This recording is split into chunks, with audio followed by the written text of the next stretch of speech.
unusual.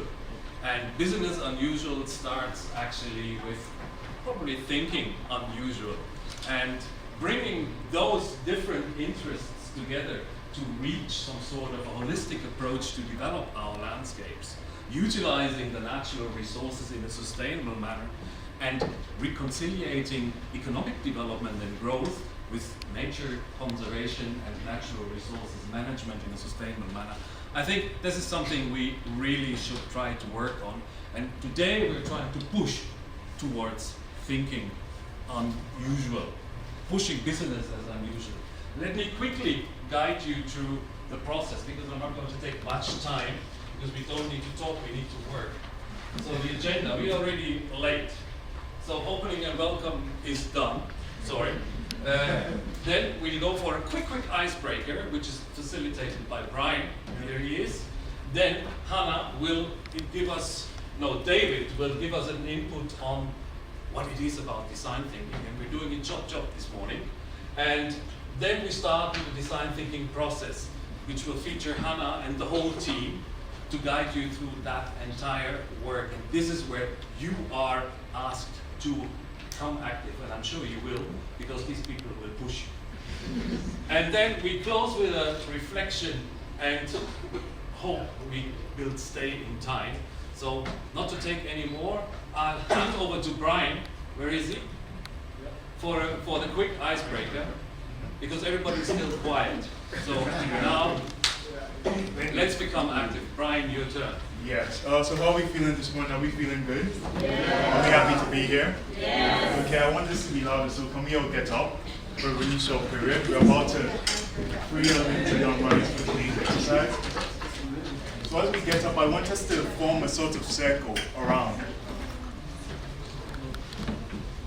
At least a semicircle. So here, yep. You should be able to see the other people in the room. Nobody, I'm the only one that can stand here. Great.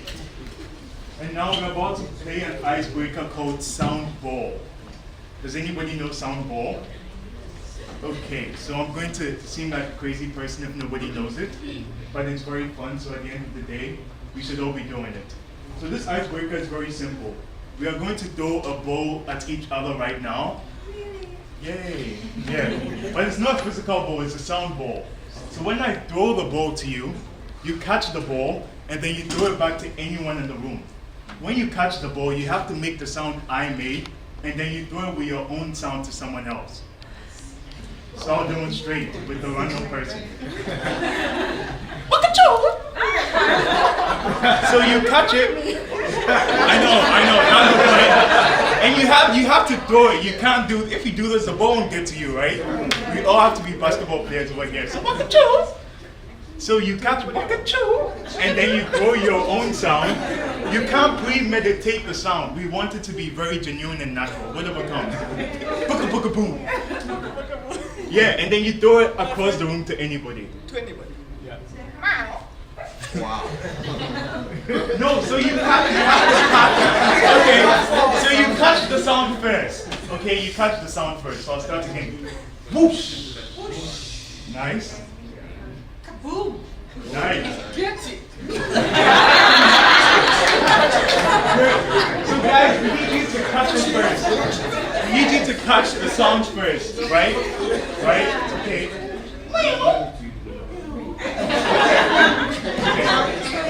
So who wants to help me demonstrate? Okay. Great.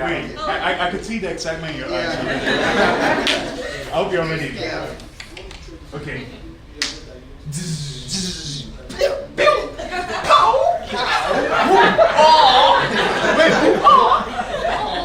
Nice. Great. So let's at least do a great 1 minute sound ball. Okay? Okay, sounds good, right? Yeah. Okay, chicka bow. Nice.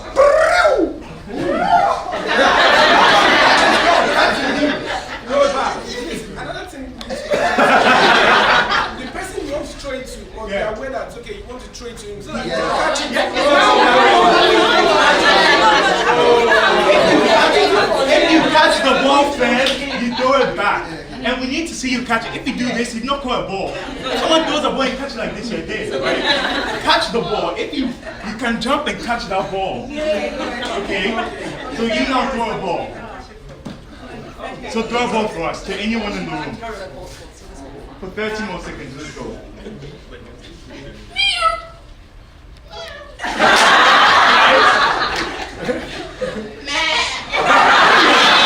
Nice! Who's catching it? Nice! It's coming! Bash with it! Nice! Wow, wow! Oh, you got it! Okay. Boom! Check them out! Check them out! Okay, great. Thank you very much. Kindly take your seats. We can now get into the assessment. Good work. Thank you.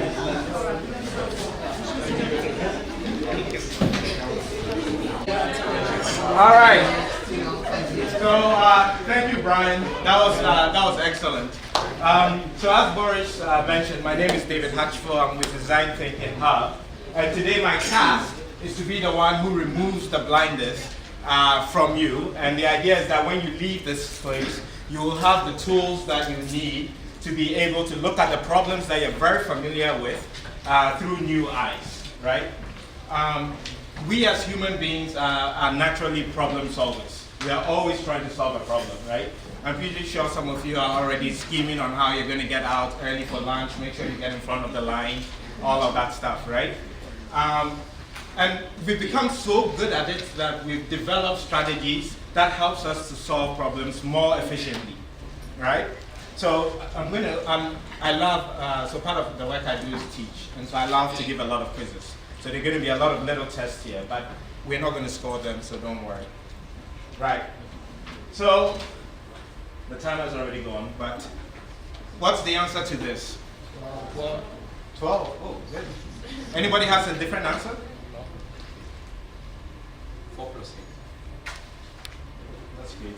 Nice, good. But it's 12, right? And it didn't take too long? 66. That's another good way of looking at it. Oh, I'm getting excited. Very creative people here. All right, good. So this was pretty fast. What's the answer to this? 3 seconds. Anas. For those who don't know, Anas is an investigative journalist we have here. This problem is slightly harder to answer right away, right? Because it's complex. It's not always, depending on where you are, what you need to do is very different.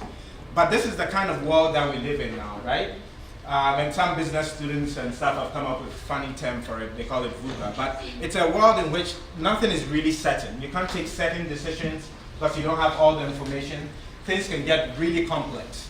And just like we have strategies for answering questions like 6 + 6, we also need strategies to be able to answer tough questions like these. And we call these problems wicked problems, right? They don't have very obvious answers. And what we want to do today is kind of present design thinking as one of the strategies that you can use to answer these sort of wicked problems that you have. I'm going to give you a very formulaic answer, definition of design thinking, and then explain it.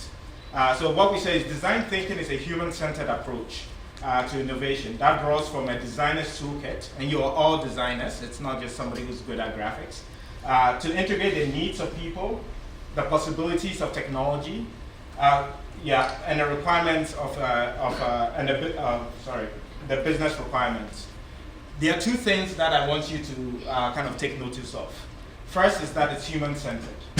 If there's anything you remember from today about design thinking, it's that it's a human-centered process. If you don't have people involved in what you're doing, when you're doing design thinking, you're probably doing something else, right? So you always do all the processes we're going to go through.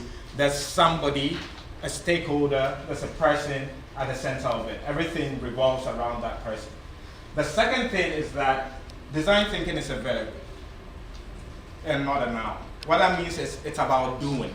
So even though it uses the term thinking, design thinking is about doing. And that's what you're going to be doing today. You're going to spend a lot of time creating things, but the process of doing allows you to think through the problem and allows you to come to a potential solution for it. So most design thinking processes have a couple steps to it. The first is what we call empathy or empathizing. And so that's in the corner there. And there you're trying to understand the problem. You're trying to empathize with the people who are the heart of the problem, right? The second is defining the problem. So a lot of times when we are given a problem, our minds are set up that we immediately start looking for a solution, right? When I say 6 plus 6, your mind already looks for 12 because it knows that it has to add and find it. Some of our creative friends step back and ask themselves different questions. And that's exactly what you have to do in design thinking. You have to step back and ask yourself, what is the nature of this problem really? Design thinking, the process is always kind of displayed in a lot of different ways. I particularly like this one because it also talks about, a lot of today is about changing mindsets, right? This diagram really shows you what kind of mindset you should be having at each stage of the process, right? And so we talk about divergence and convergence. And so at the beginning, when you start, you have your challenge, your problem, right? And you're trying to understand it. This is when you're trying to gain empathy. And at that point, you basically open yourself up. You try to collect as much information as is required to understand the problem, right? And then once you have that, you have to reframe the problem or redefine it. And at that point, you converge. So that's a very sort of focused type work, right? And you eliminate clutter and all of that. And then once you've redefined the problem, now you have to come up with a solution. Again, you have to open yourself up to making sure that you can, consider as many options as you want. A lot of times, people start here and they already have a solution. And so when they even when they reframe the problem, they start with this narrow band of solutions because that's where they're going to be at. But the idea is your mindset here, again, should be open. And then when you get closer to prototyping and testing, you begin to converge again.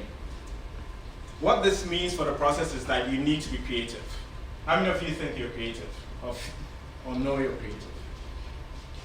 Oh, wow, I'm disappointed. I should have done a session on creativity. So I'm sure a lot of you have a calendar you use to plan your days, right? That takes creativity, right? Deciding what should go before what, all of that stuff takes creativity. And design thinking especially requires creativity. In normal terms, people talk about thinking outside the box. And creativity is actually a very intentional act. Sometimes we forget, and unless we are very intentional about it, our minds, because of the way our minds are set up, will kill our creativity. And just to demonstrate the point, I'm going to give you your second quiz. So I have these 9 dots. You guys have some paper, post-it notes and all of that. I want you to put 9 dots on it, and I want you to draw 4 lines that go through all the dots. And you have a minute for that. Actually, I'll give you 30 seconds. It shouldn't be too hard.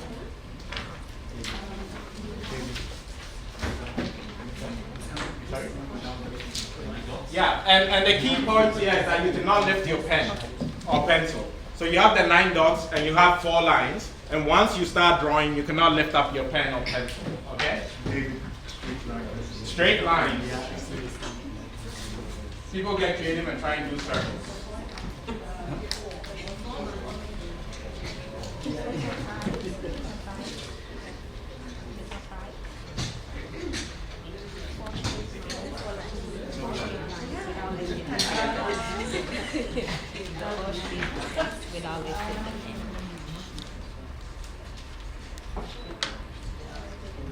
Sometimes you're going to be out.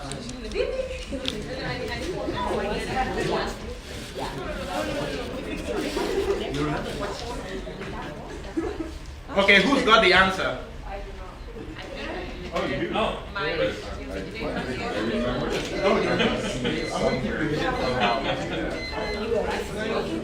Yeah. Okay, can I get 2 volunteers? People who think they're close.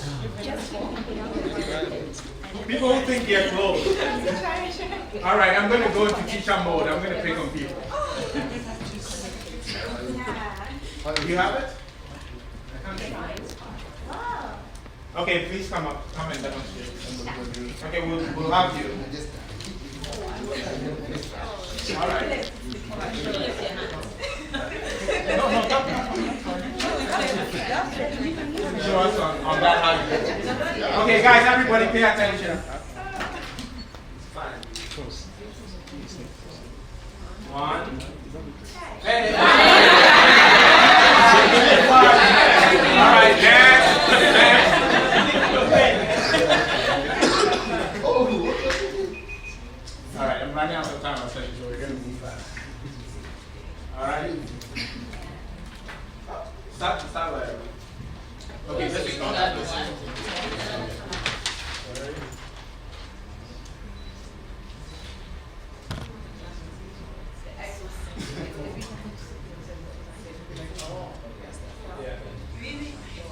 Nice. 1, 2, 3, 4, 5, 6.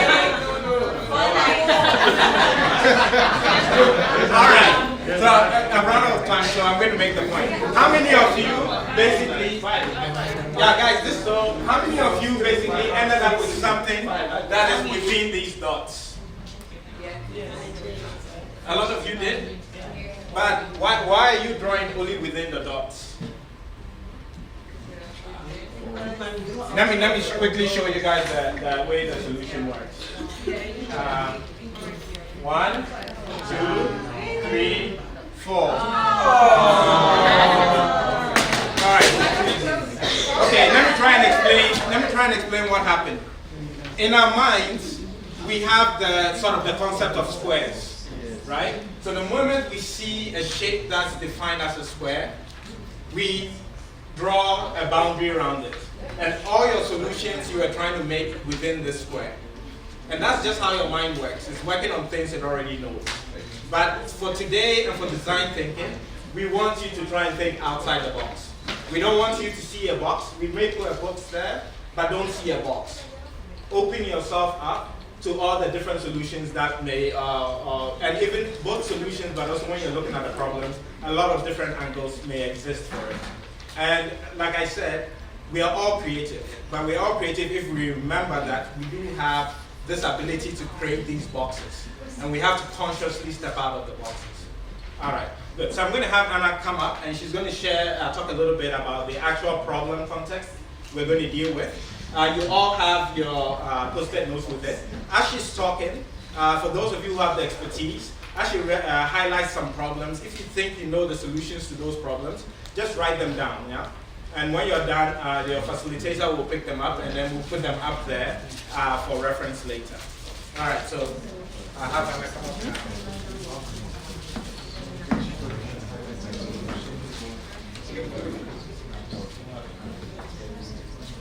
All right. Yeah, no.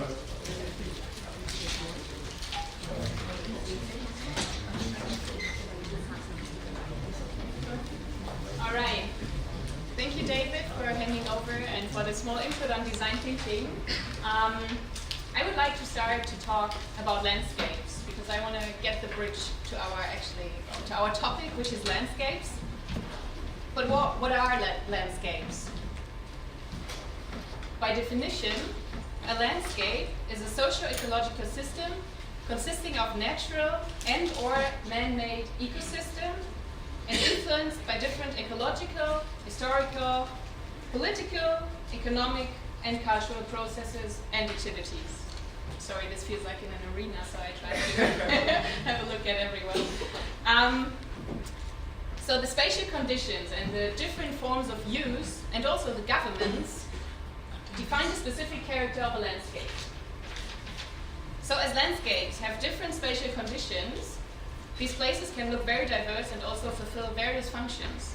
So if we have a look at landscapes, they can look like this.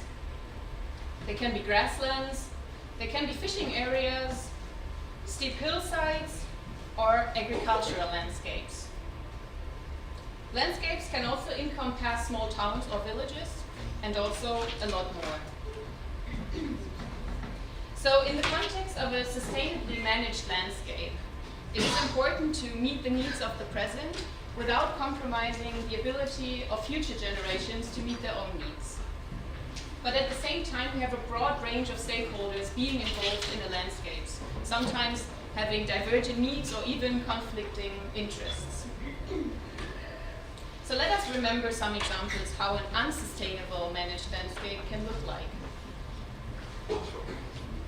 For instance, we have smallholder farmers in need for more agricultural land, and this is why they also expand their fields. So amongst other, this can lead to soil erosion. Women are also heavily involved in agricultural activities. However, they lack access to and also the control over resources and land. So women only hold 15% of farmland, while they are actually providing almost 50% of farm labor. Another example, population growth. So due to population growth, local authorities are challenged to provide the communities with adequate services, including allocation and regulation of land use, also considering the expansion of settlement areas and an increasing demand for food, energy, and water. Then we do also have international investors. So they are clearing large portions of land, of trees, for providing it for plantations and also mechanized agricultural activities. Additionally, we have landless rural population with a large share of young adults who are cutting trees to produce charcoal. So then deforestation produces or contributes to a loss of biodiversity by reducing land. It also accelerates climate change. Another example of an unsustainable managed landscape can be pastoralists. They are overstocking carrying capacities of existing rangelands, and they are forced to move herds to agricultural protected areas. Accelerating degraded landscapes are then a result.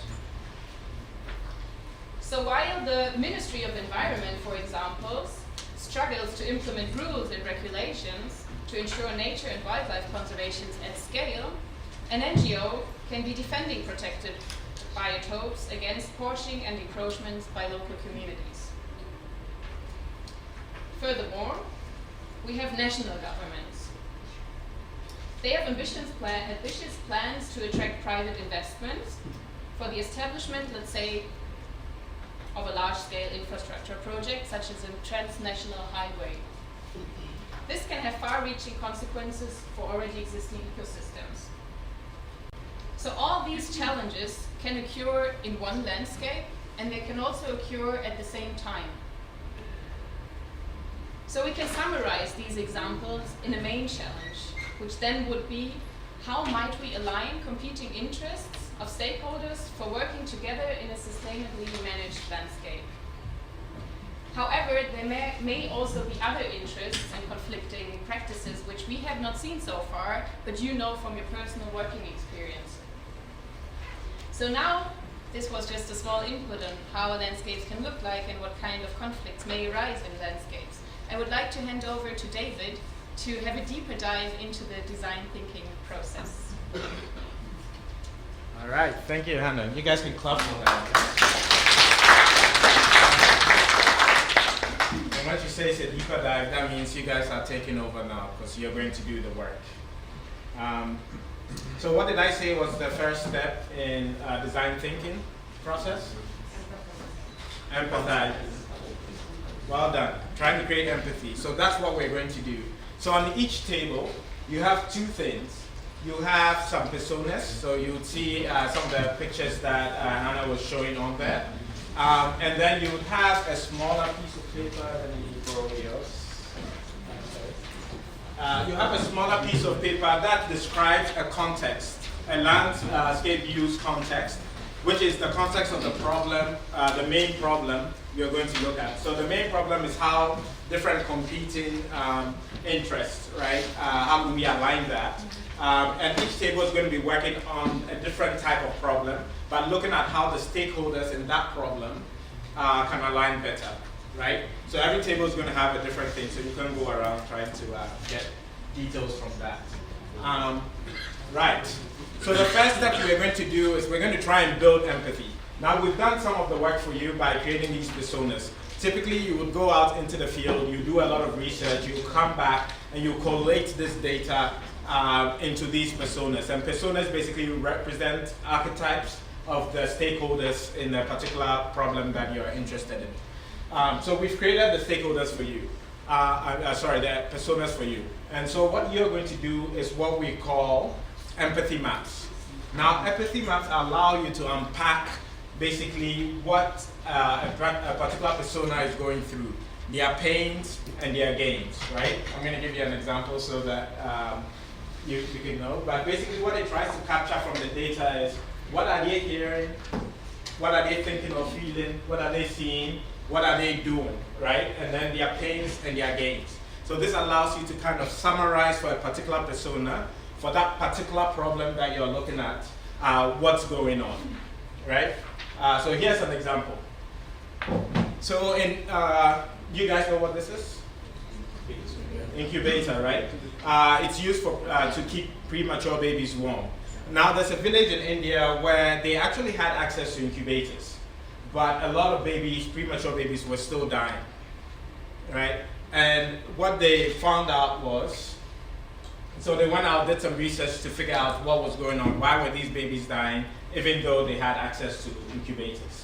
And so they went and they, I want to point at that, but I can read from here.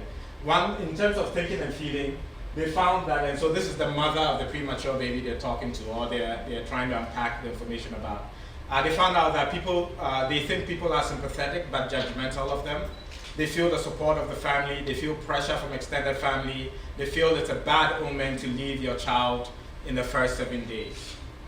So that actually turned out to be the problem. In this particular village, culturally, it wasn't appropriate to leave your child in the first 7 days. So what that meant was either the mother was staying at the hospital, which had cost, which was a pain point for them. It meant it cost a lot more to have the baby at that point, or you had to take the incubator to the mother's house, which they absolutely, again, couldn't afford. And so what most women were doing were just taking the baby and trying to keep it warm. So if you think about things that they hear, it says things like that premature babies can survive if you place hot water bottles around them, that if you wrap them in banana leaves, that they will survive, that if you shine China light on them, I'm not sure what China light is, I haven't still figured that out.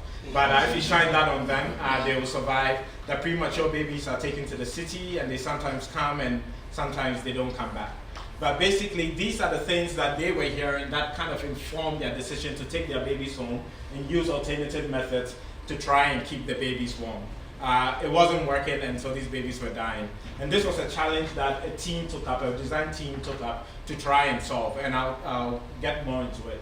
But for now, your challenge is to read through the personas in the context of the problem that you have, and to pick, so I think there are enough people at each table that we can get 2 personas going, 2 empathy maps going, but pick 2 personas and then develop 2 empathy maps for those personas.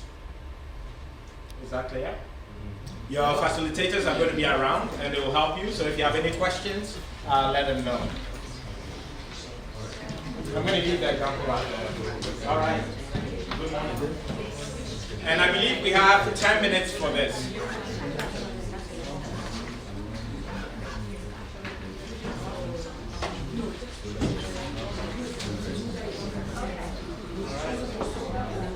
Yeah, so the idea is that you pick a persona that you think best matches this problem.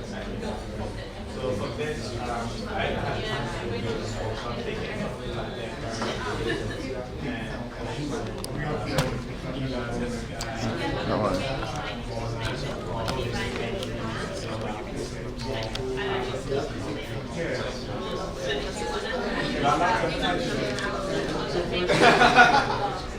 So this, you want to solve a problem, sometimes this woman working here and then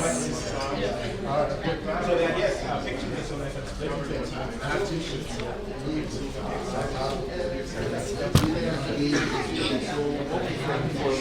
Deixa eu molhar ele. I'll tell you because that's Deixa eu molhar ele. okay. So I'll say once you pick the 2 personas, each team Like 2 minutes. and we have the sheets here already and feel free to get artistic. I'm going to be around, so if you need to have a question here.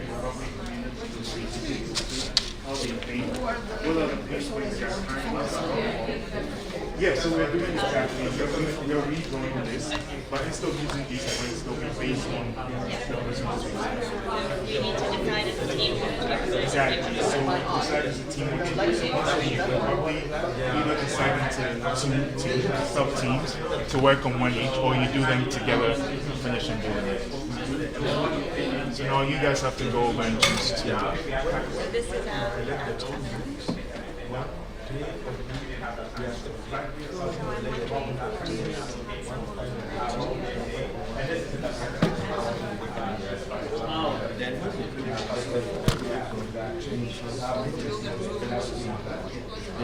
And maybe what you can do is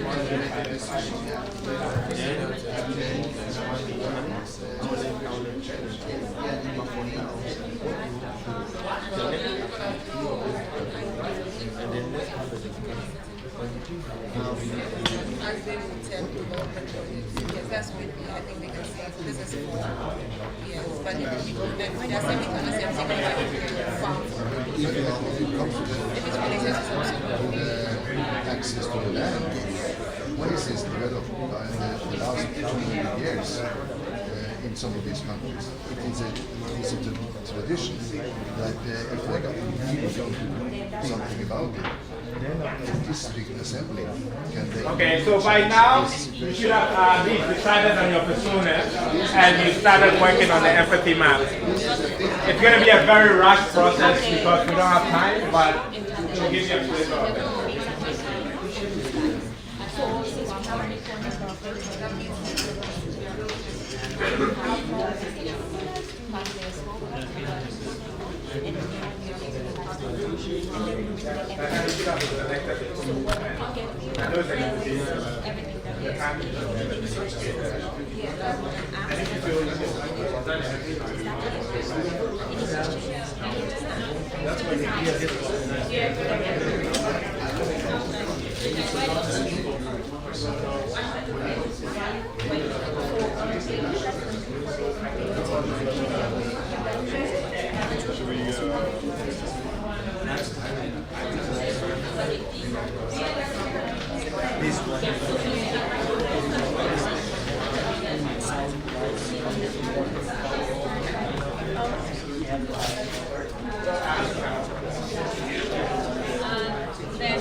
Alright guys, you have 5 minutes to finish your empathy map. It's very rushed, but this gives you an idea of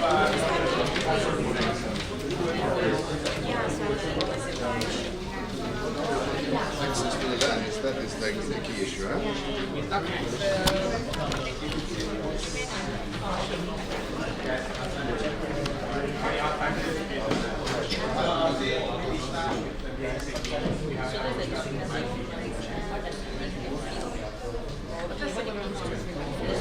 She's too busy.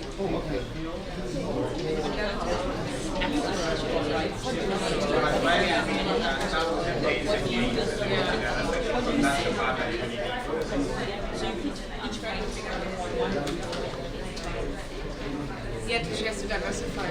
But I was thinking she doesn't have to go for it. That's what I was saying, yeah. She does no type of thing different. my advice would be start with the pains and gains and then move to the rest because the pains and gains are going to be crucial for the next time. Okay. In the game. Are you playing the theme? I would say for the persona you pick when you're doing empathy, start with the pains, like identify the pains and gains for that person. Okay. Yeah, and then you can build out the rest of it because the pains and gains is what you're going to use in the next one. Okay, so I was still not paying enough money to diversify.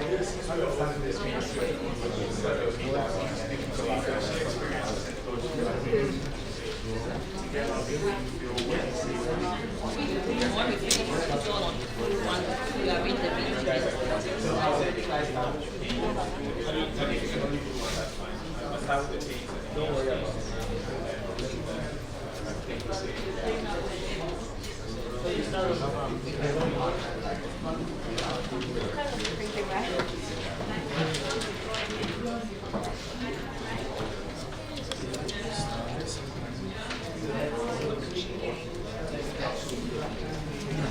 You're free.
We're just checking around. So they actually so some of the pains and needs you already know. So if you can try to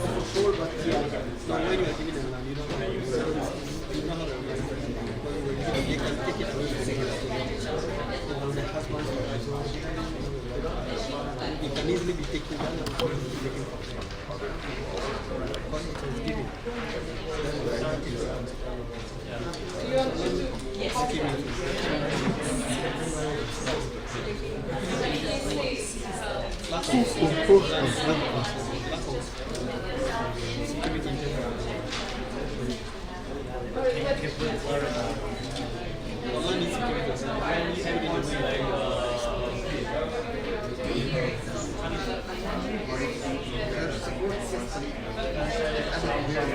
Yes, the husband's family. What other kind of forms of support does she use? inadequate support system.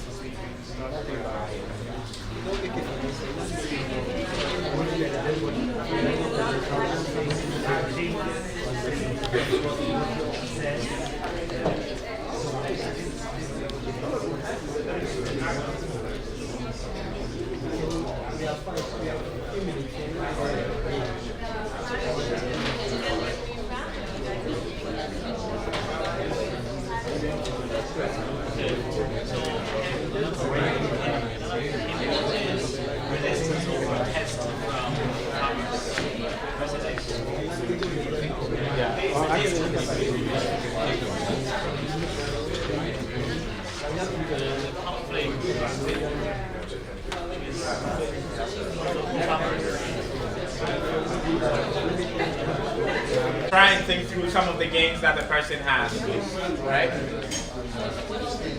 The gains are things that are going well, or things that will go well for them. Also, merge other small wins, nothing. Every year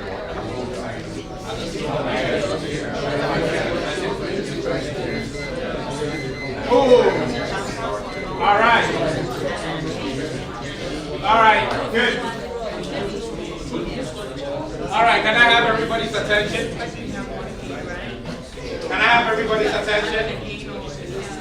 What's a good way to do that? Get everybody.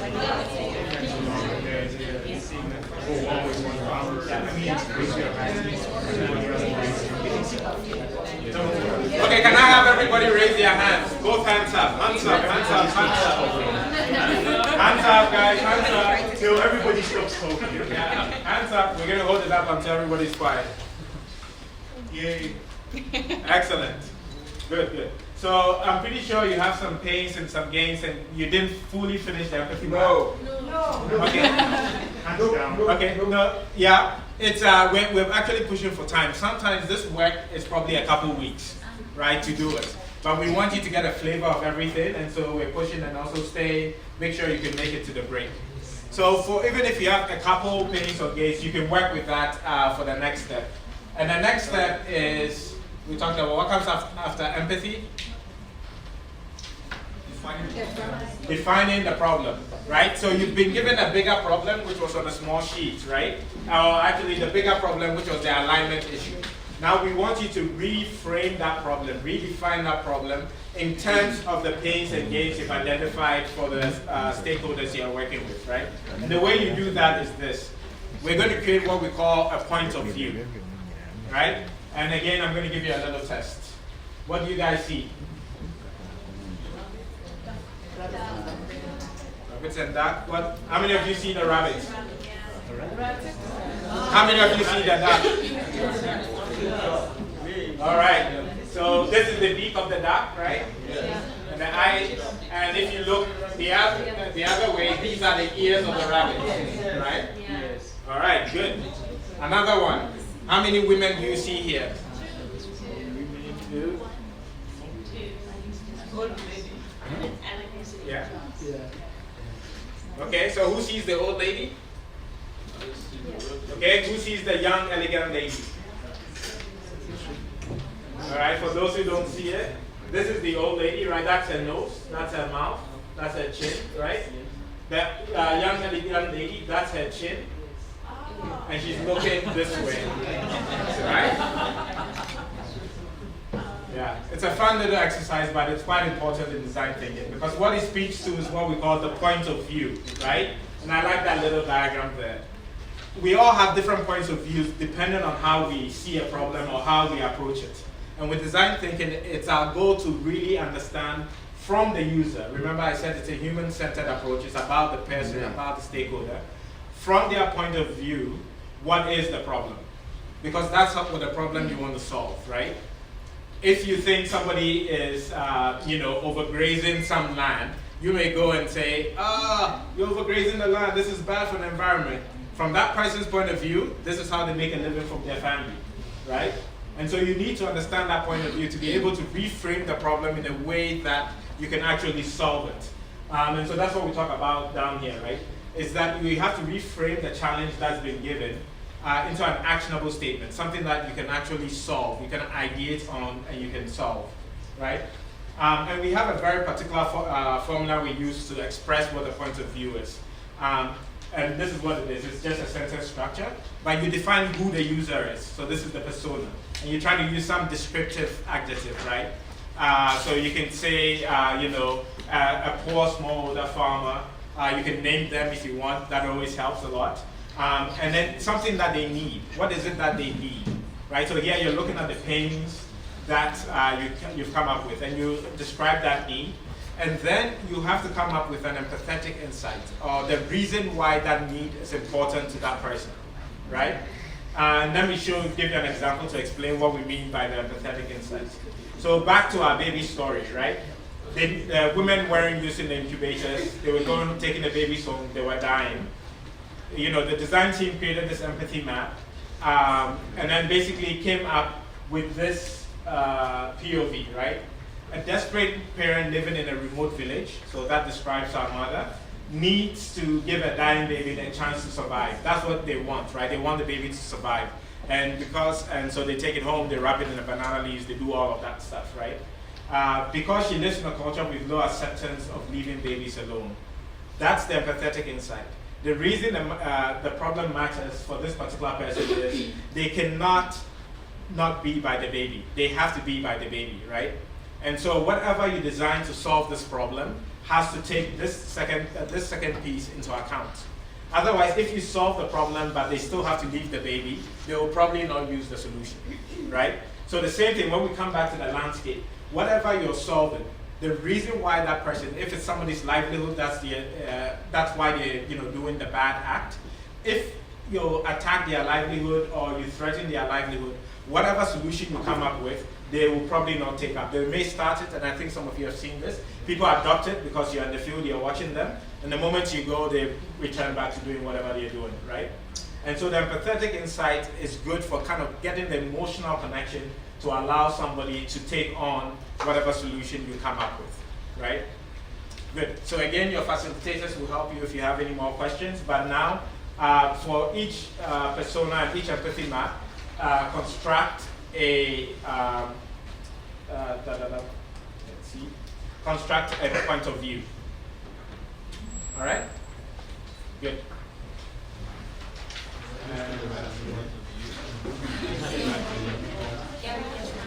Yeah.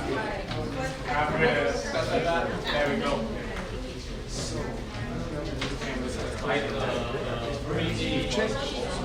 All right.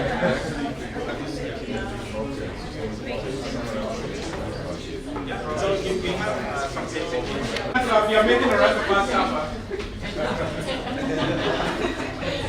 All right. Answer. All right. So each team should have at least 2 POVs now, right? What I want you to do is to very quickly read the POV you came up with to the other team on your table. And what we're going to do is you're going to pick one to use for the ideation process, right? So you can debate. But before you do that, let me walk you through a little bit about how we want you to do the ideation. So right now you're at this point, right? So we've gone wide, we've tried to understand the problem, we've come down, now we've reframed the problem. So in terms of mindset, I want you to start thinking wide again. We're going to need very crazy ideas. We're going to need out-of-the-box thinking at this point. That's the kind of mindset you should have now. Now, for those of you who have done ideation, what kind of methods have you used to generate ideas before? What's a very common way of generating ideas? Brainstorming. Good.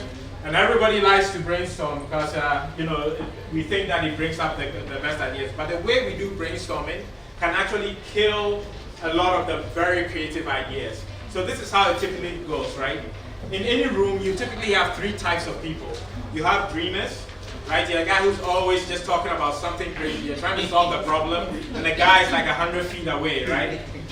You have realists. These are the guys who have the numbers, and they're like, we can't do that. We can do this, right? So a dreamer will say something like, what if we can do this? And then the realist will be, but is it practical, right? And then you have the spoilers or the critics. These are the guys that nothing ever works for them, right? You say, the dreamer will say something like, what if? They'll be like, shut up, right? Or somebody will say, oh, but we did this last time, and they'll say, it failed, right? They cut everything at its leg. They don't even allow it to express. Now, this kind of behavior really kills the ability to come up with very creative ideas. And so we're going to do the same thing with the same three type of people. Everybody's going to play that role. But what we're going to do is have this concept of a room. So we're going to be in a house. And what we're going to do is move from one room in the house to the other. And we'll time you so that you know which room you're in. And the idea is this. When you are in the dreamer room, you only think about big ideas. If anybody's saying, oh, but that would not work, hit the person. No violence, tap the person, right? All you are allowed to do is dream, and dream as big and as crazy as you can. And then we're going to go into the realist room. And in the realist room, what happens is you don't ask yourself, why won't that work? What you ask yourself is, how can we make it work? So take some of the crazy ideas you've come up with and say, okay, if we're going to do this, how would we do it, right? And so you bring some reality to how you could possibly bring it up. And then we're going to have some time to go into the critic room or the spoiler room, where most of us have PhDs, right? You can just start attacking the thing and saying this will not work because of this. Is it logical, right? And so in the dreamer room, ask yourself, why not? Why not this? Why not that? Why not that? And then when we go to the realist room, ask yourself, how can we? How can we do this? How can we do that? And then when we go into the critic room, you can ask yourself, why? Why are we doing this? Is it going to work? Is it viable? All of those things. By separating ourselves in these rooms and giving ourselves time in each room, we can make sure that the dreamers' ideas kind of all come out. And then we can make sure that by the time we get to the spoiler room, we are left with really solid, actionable ideas, right? It's going to be tricky, it's going to be a little fast, but brainstorming and ideation is meant to be that. And this time we have to stick to the time, right? I've given you a lot more time in the ideation room, in the dreamer stage, because I really want you to go outside the box, right? No 9 dots time, right? You got to go way outside, okay? And then we're going to shift slowly into the room. So by the time we get to the end, you should have 2 or 3 ideas that you've critiqued and you feel comfortable are solid, right? To some degree. And so pick one, read the POVs to each other, pick one POV, and then we're going to go through the exercise. So I'm going to give you 2 minutes to decide which POV you're going to work on.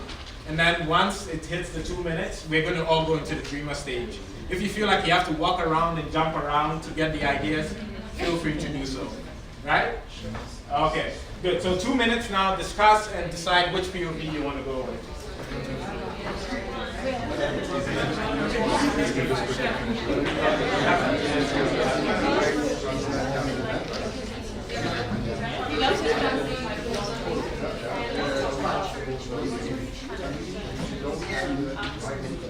Yeah, it's the stuff that you wrote down. As March heard it. And then 2 minutes to decide, and then we have 20 minutes. And no judgment until we come. All right, the 2 minutes is up. We're moving into the dreamer room. No judgment, right? No judgment. And guys, go crazy. Make sure you capture the ideas on the post-it, right? And you're going to have 8 minutes for this.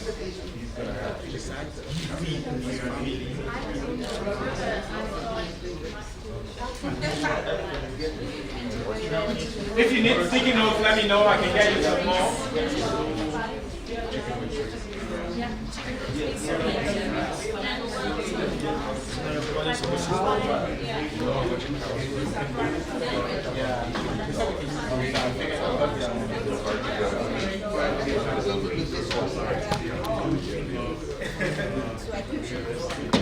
Good stuff.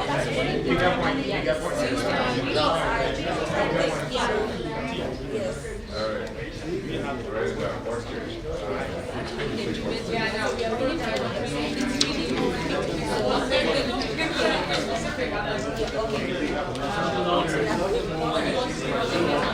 Here's some sticky notes for writing down the ideas you're coming up with.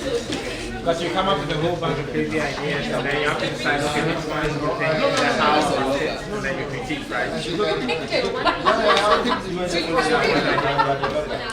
you need more, let me know.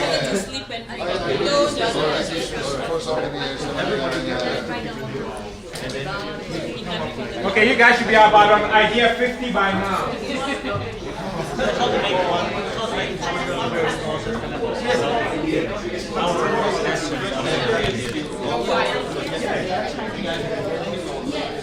All right, then.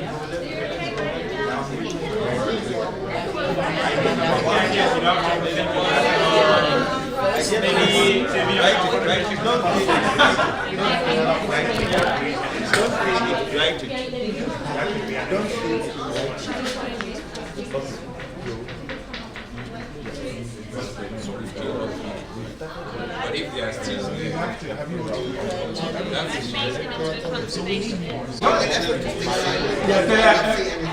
save yourself for the end.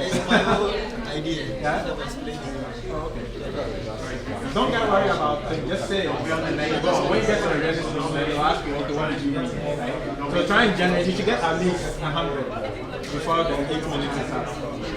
Yes, that you're excited about, and you're trying to say, how can we do this? Right? It's not saying why would it not work, it's asking yourself, how can we make this work?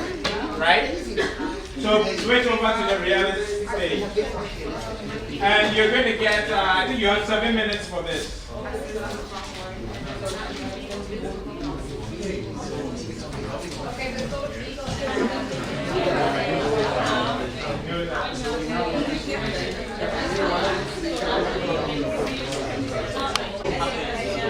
Now transition into the spoiler room / critic room.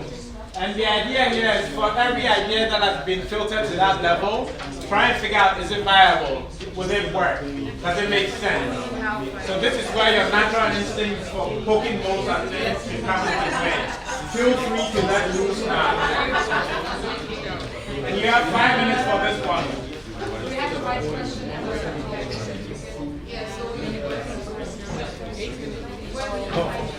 Five minutes.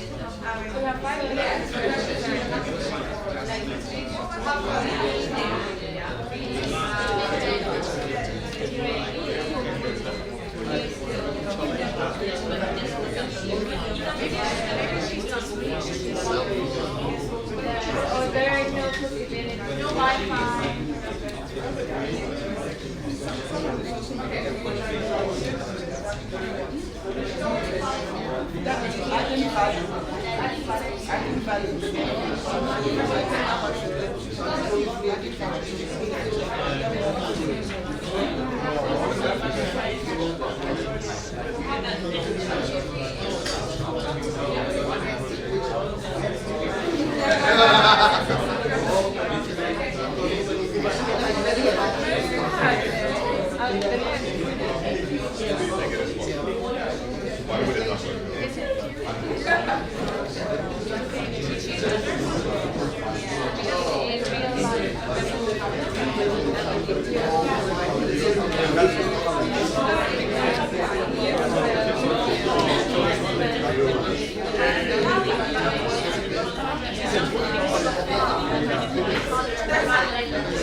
Alright, we have about 2 minutes left in the critic room. Can you guys kind of start deciding which one idea is the one you're most excited about?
All right, hands up. Guys, hands up, hands up. Yeah. Facilitators, if you don't have your team's hands up, we're going to have to charge it. Excellent. So you guys have done, I've been going around and you guys are doing an excellent job. What's the next step after ideation? Hands down. Yeah, you can put your hands down, sorry. What's the next step after ideation? Prototyping, right? You have to build something that you can take outside for people to test. And there are different ways in which you can prototype, right? You can build physical products, you can role play, you can do a lot of different things. For today, we're going to use what we call storyboarding. And this is what this looks like. Basically, take the solution that you have and put it in the context of the problem that you're addressing. And draw a little story. It doesn't have to be perfect, right? This is just the basic template for it, right? You have some pictures and you have a little script describing what's happening. And the idea of a storyboard, if you can imagine, once you've done this, you can actually go out to whether it's the stakeholder farmer or it's the district assembly person or whoever, have them read the storyboard, and they'll kind of reflect back to see if it resonates with them, right? Because they'll see your solution as you've described it in there, and they can give you feedback and say, "I'll never do that," or "Even before I do this, I'll do that," right? And so storyboarding is a very easy way to sort of express your solution and take it to go get feedback. And so now you're going to have 8 minutes. So pick your top idea that you really like. It doesn't have to, pick the top one and then storyboard it. And what we're going to do is, after you're done, after the 8 minutes is up, everybody's going to present their storyboard, right? And you're going to have just a minute to present it. Yeah, I'll come and explain it to you. So you guys can start. And if you have questions, facilitators will help. Okay, guys, hands up, hands up. People are saying they need 1 more minute, but if your panel is not complete, you make it up in your head. Describe all that. Hands up, hands up. No shoes. No. We're done. I get all you guys. Okay, guys, seriously, let me figure out. Okay, who's ready to go?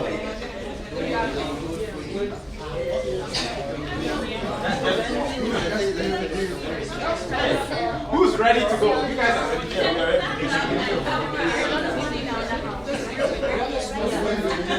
If I give you guys 1 more minute, will you be ready to go? No, 2 is too much. 1 last one. They're going to kick us out of the room, so.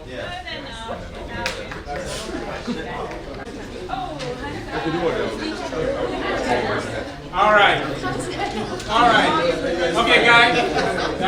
Fine. So this is the presentation order decided by moi. 1, 2, 3, 4, 5, 6. All right? You have 1 minute. What you do is you state the POV, so the problem you're solving, and then you walk us through your solution. And you have 1 minute, and the moment the alarm goes off, everybody just claps for them and they move on. Okay? You just start clapping because they've done good work. So let's have the first team up. 1 minute presentation. Yeah. 1 minute presentation.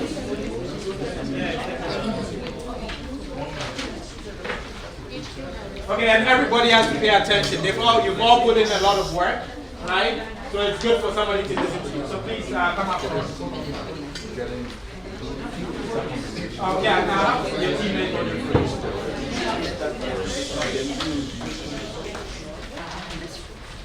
Okay, guys, you're ready to go. Let's pay attention. 1 minute. I am ready. We just looking at just read the POV. Just the POV. So we are looking at the point of view from the district assembly member, and we are looking at why district assembly member needs to sustainably improve the socio-economic livelihood and infrastructure of his community. Can you hear? Can you hear me? No. A worried district assembly member needs to sustainably improve the socio-economic livelihood and infrastructure of his community, because agriculture development is fast-paced in the community, which is destroying vegetative cover and reducing soil fertility, with the case of illegal logging and accelerated mechanization and farming. So that's our story. Tell the story. Guys, pay attention. We are going to, there's a community mobilization meeting and sensitization called 1 by minute, but we'll commercial listen to you. owner and government official. The people have met, they have talked, they have formed working groups where they're deciding on what they need to do. They have agreed that they're going to zone the land and plant their trees. So they move straight into action. They're starting their tree nurseries. After a short while, they're planting their plantations. And within a few years, the plantations are ready for logging. Well done.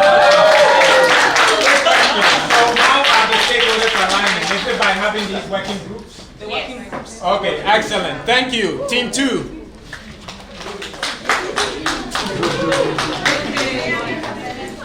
So you can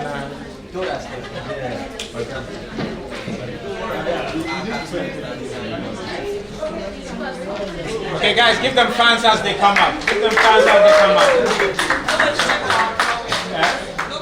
No comments on the drawings they've requested. Please forgive us before we start. Oh, that's no mistake. Okay, good. 1 minute. Quickly, just read the POV and then move to the solution. So our POV was that a widowed woman who is a farmer with limited resources needs access to resources, and because she needs to diversify her crops to improve her livelihood and health. So that's our POV. And then this is our drawing.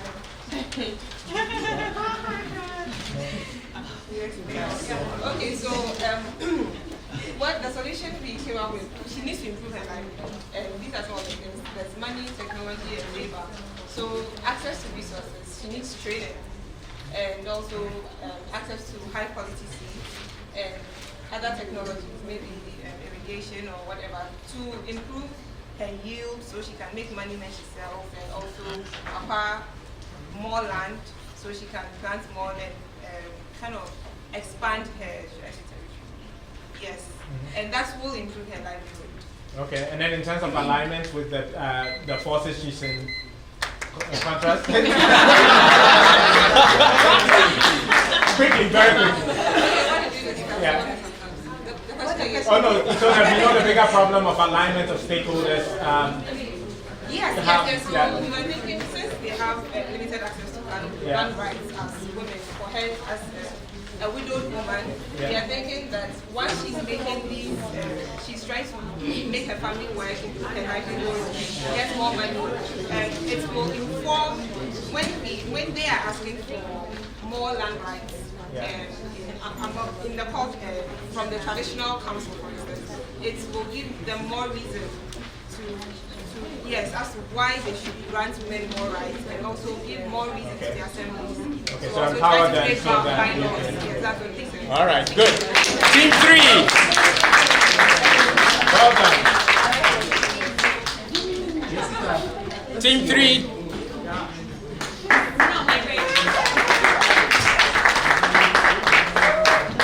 Remember your solution and then also how it reflects back to the bigger problem of alignment. Okay, so our user is a passionate livestock farmer, and then he has a very limited grazing land for his cattle. So our insight was his needs are to expand his grazing area, and then the insight was to feed his constant increasing livestock and also accommodate and enhance his economic activities. So we came up with our storyboarding. This is the man, and these are his cattle. And then his cattle were increasing, so it's more like they were coming out of the grazing area. So we had to diversify our approaches. So we were like, okay, he will sell some of his livestock, and then also after selling them, he can use some of his livestock to create leather and also milk as in production. And then with that, it will reduce the livestock, and at the same time, you have money to buy more land to expand his grazing area.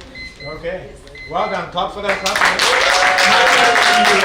Because you guys have decided to do the grazing area thing, how does this align with other stakeholders who may be against overgrazing and all of that? How do you guys think about it? Since he's not going to stand in one place to graze for a long time, he will, after selling some of his cattle, it will reduce. And then whilst they are grazing on that particular land, when the cattle get more, he will sell them to move from where he is to another place. Okay. So basically allow him to increase his production but diversify it so that his impact on the land is less. Well done, well done. All right, team 4. We have to go there? Yeah.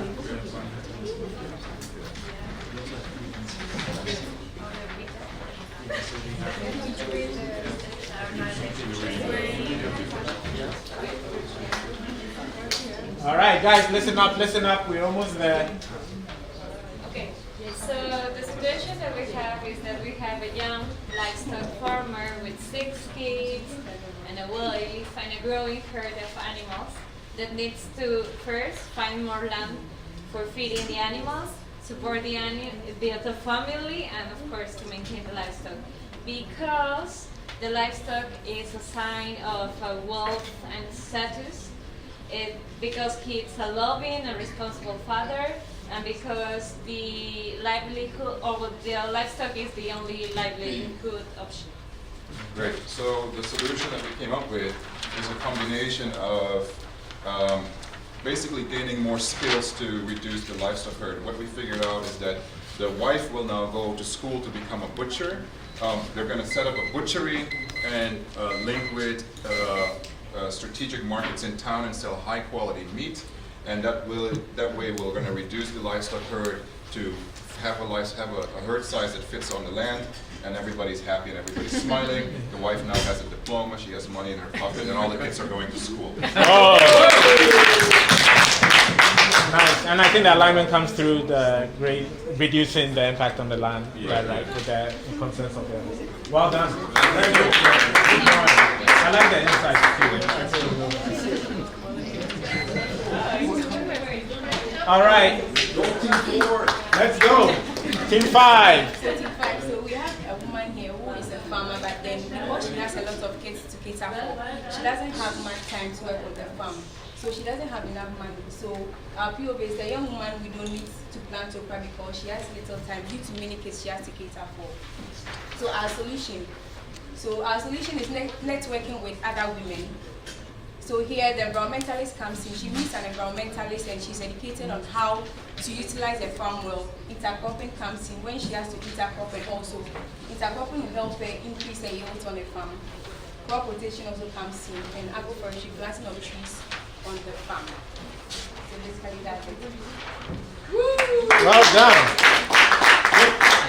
And explain, maybe highlight a little how the alignment issues. Who was the other persona who was kind of in contrast to this one? Yeah, that's the environmentalist. Okay, so now how are they aligning based on your solution? Okay, so for our solution, the farmer, in 30 seconds. Okay, the farmer needs information. So probably the environmentalist can help them with information on the type of crop to even intercrop and to use.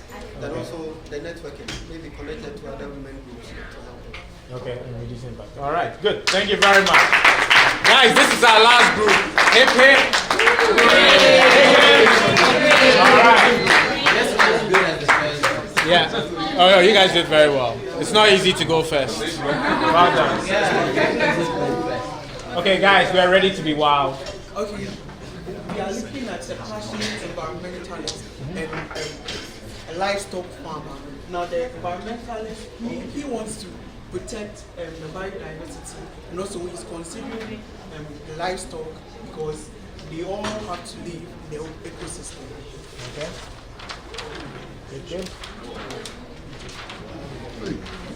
So how did we get the two sides, that's the livestock farmer and the environmentalist, to agree on something? So what we came about is a community-based ecotourism site where for livestock, where we have, so there's the drawing of the whole thing, but the components are here. So we have the livestock component where we can have all the livestock farmers come together within their community in that ecotourism site.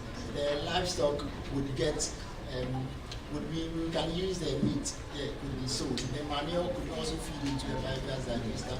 And as to how we can get all of them to really agree, we would have these fodder banks with different kinds of trees in there.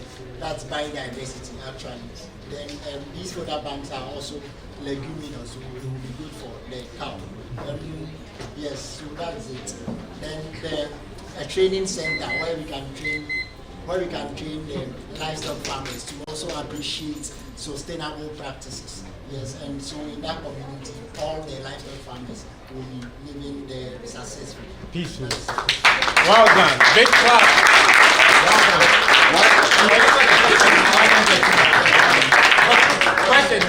Why does your hey guys, hold on. We have a spoiler in the room. Why does your cow have diarrhea? What's We're using the manure for biofuel. Oh, it's with manure. It's a cash cow. Sequestration of money. It's a money making cow. I like the devilish cash cow. All right, well done. we are running out of time, and so we're going to switch back into a little bit of a feedback session. And what we want to basically hear is a little bit from you, how this process has gone. And I'll do a very short recap.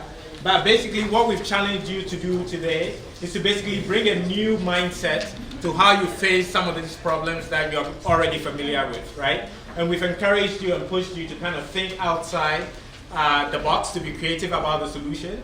And we've kind of taught you the methodology of design thinking, where first you try to empathize with the user using things like empathy maps, right? So you empathize with them, then you reframe the problem, right? So you have this bigger problem, but you're able to reframe it in the context of the personas that you pick and the problems that you're in. And then you from the definition of the problem, you restated it using the POV, right? So that was the problem you were ideating on. So you moved into ideation. We used a different technique that most of you may be used to, right? And that allowed the people who are really big dreamers to have their ideas land, right? For people to fully hear them. And you move them through all the different stages. And then you use the storyboard to try and capture your solution, right? And so now if you were going out to try and implement any of these, you take it out, you get the stakeholders, they'll come look at you, tell your story, and they can give you feedback on it, right? So that's the process that we've kind of gone through. This can normally take a month. Sometimes it can take up to 9 months to do all of this when you're doing design thinking, right? But you can also do it like in a week. What we want you to do is to take some of these methodologies away and apply them in your work situations. But now we want to hear a little bit from you for about 5 minutes. And we have some questions we want to ask. So first, how was the process in general? And this is open to anybody, except the facilitators. You can say your name and then share. My name is Michael. Yeah. I think in terms of showing what a process could be, it's an excellent process. What was excellent about it? It does show that you can think outside the box and bring those ideas towards generating a solution. I think for the time we had, dealing with real life problems, wicked problems, it's not practical for the time we have. Yeah, for in this room, yeah. I think it would make sense to confront this approach to a theory of change approach and see what conclusions will come out of that approach and what conclusions will come out of this approach, and then we know how workable this one is. Okay. Come see me after the session. I have a project we did where it started out with a theory of change, and we combine it with the design thinking process, and it will be good to see. I'll show you what the different outcomes are. And that was in health, a different sector, but at least you get a sense of that feeling. Okay, anybody else? How was the process? Somebody from this side of the room.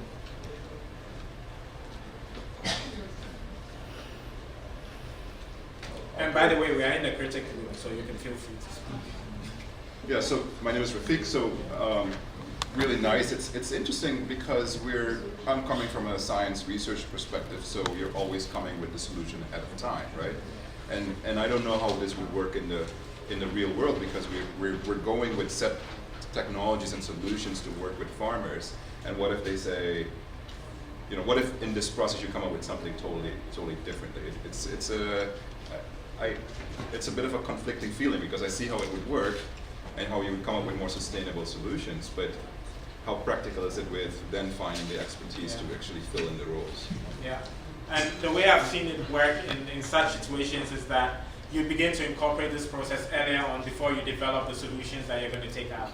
And so by the time that you take it out, you've already included them in the process, and so you feel a lot more comfortable about what it will be and what the uptake will be. And that's part of the mindset shift that we want to create, right? We have great scientists, great technologists creating things that would work for a lot of these solutions. But the idea is, before you jump into, you know, taking the latest technology and creating something new out of it, try and include the user, try and empathize with them, try and redefine the problem from their perspective, so that when you go and create the problem, the solution, by the time you get ready to go test it or to put it there, you know you have some buy-in as well.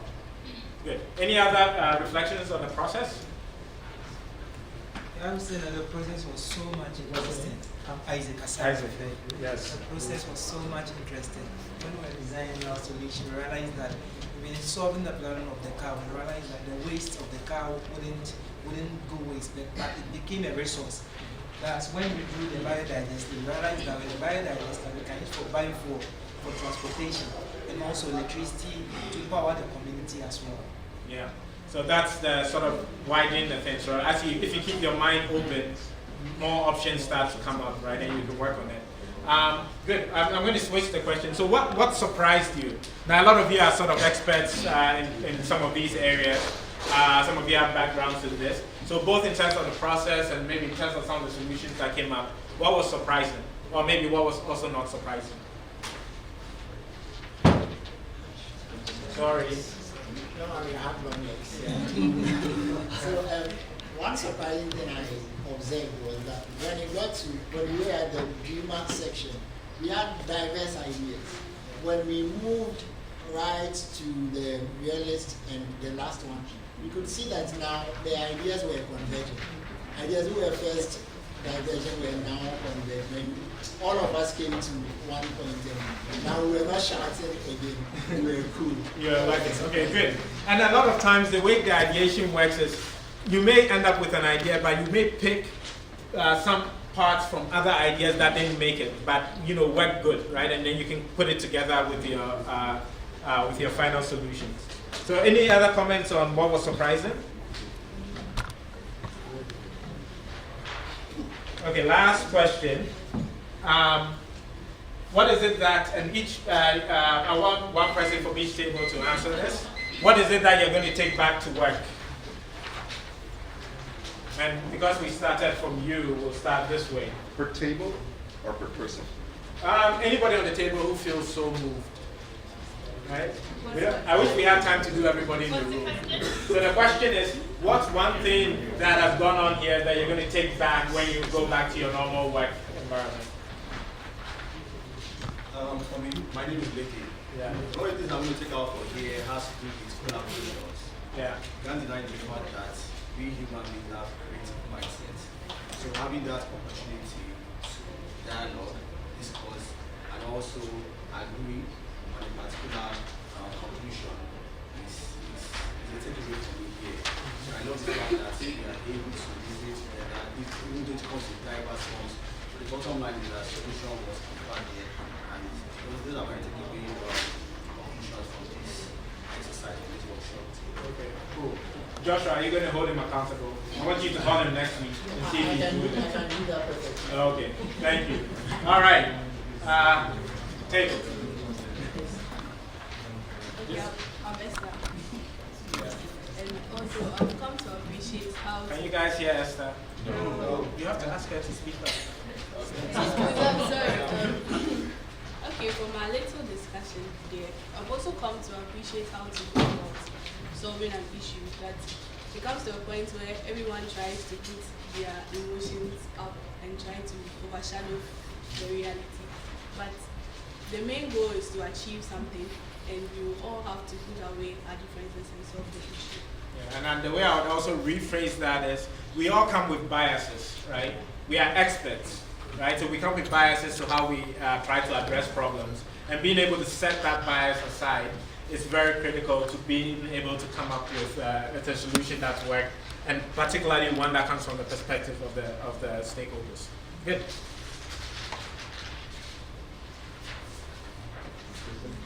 I have a thought. Sure. It's a bit, yeah. We're speaking for ourselves in a way.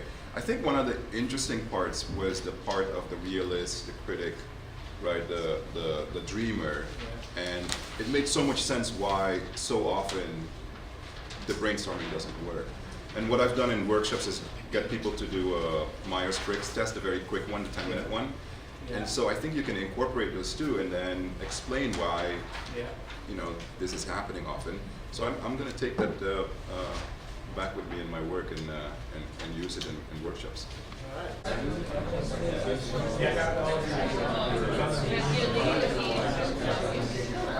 right.